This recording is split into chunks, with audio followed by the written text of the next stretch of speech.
ত্রিপুরার ইতিহাস।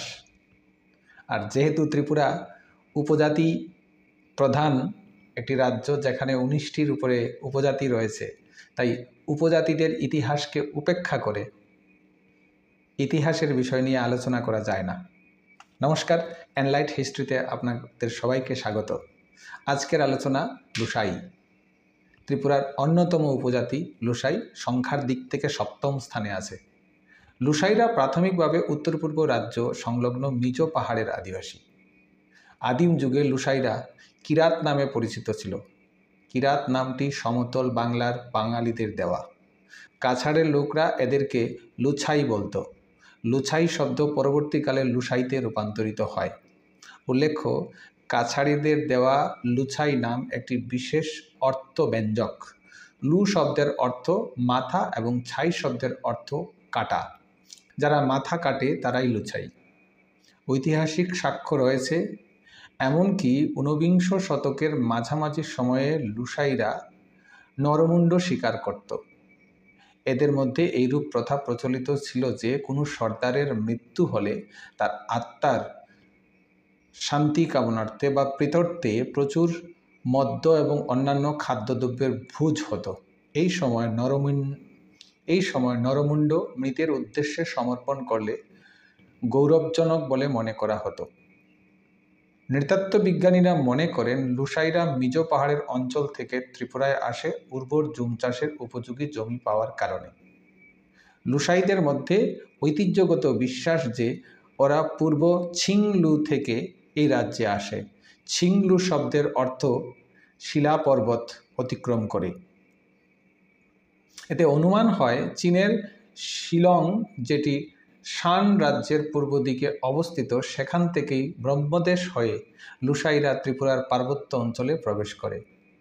লুসাইদের ঐতিহ্যগত বৃত্তি হল জুম চাষ, যদিও বর্তমানে অনেকেই জুম চাষের সঙ্গে হাল চাষও করে থাকেন। আর আধুনিক কৃষি বিপ্লব বা কৃষিকাজ ক্ষেত্রে যথেষ্ট উন্নতির ফলে জুম চাষের প্রতি উৎসাহ কমে গেছে, কিন্তু এখনও পর্যন্ত লুসাইদের মধ্যে জুম চাষের প্রবণতা রয়েছে। সাধারণত ছোট ছোট পাহাড়ে গোষ্ঠীবদ্ধভাবে ওরা বসবাস করে। গোষ্ঠীগুলি 5টি পরিবার থেকে 50টি পরিবারের মধ্যে সমন্বয় হতে পারে। ঘর তৈরি হয় জমির উপর থেকে 3-4 ফুট উঁচুতে। ঘরের মেঝে তৈরি হয় কাঠে বা তক্তা দিয়ে। বর্তমানে অনেকেই পাহাড়ের উঁচুতে জমি থেকে সমতলে বসবাস করার আগ্রহী। পারিবারিক ক্ষেত্রে তারা একঘেয়েমিতায় বিশ্বাসী, কিন্তু বহু ক্ষেত্রে বহুগামিতাও চোখে পড়ে। প্রচলিত প্রথায় বিবাহের পর পুত্র পিতা মাতার সঙ্গে ততদিন বসবাস করে যতদিন না অনুজ ভ্রাতার বিবাহ হয়।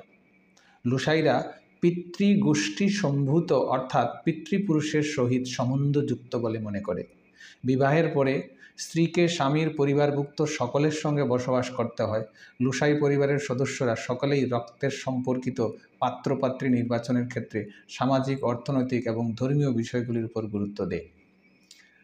পরিবারের পুরুষ সদস্য প্রত্যক্ষভাবে পিতার অধীনে কিংবা পিতৃ সম্পর্কে ভাইদের শাসনাধীনে থাকতে হয়। যেহেতু পৈতৃক সম্পত্তি হস্তান্তর হয় পিতার থেকে পুত্রের কাছে এবং পিতাকেই পুত্রবধূর পণের টাকা চাহিদা মতো দিতে হয়, সে কারণে পুত্র পিতার অবাধ্য হয় না। লুসাইরা নৃত্যগীত প্রিয়। পাশ্চাত্য পোশাক রীতিনীতিতে ওরা পুরোপুরি অভ্যস্ত। শিক্ষার দিক থেকে লুসাইরা কুকি এবং অন্যান্য সম্প্রদায় থেকে অনেক উন্নত। তাদের মধ্যে অনেকেই বর্তমানে সম্মানিত পদে প্রতিষ্ঠিত। খ্রিস্টান মিশনের প্রচারের ফলে ত্রিপুরার বিভিন্ন লুসাইদের খ্রিস্ট ধর্মের প্রতি ঝোঁক বর্তমানে বৃদ্ধি পেয়েছে।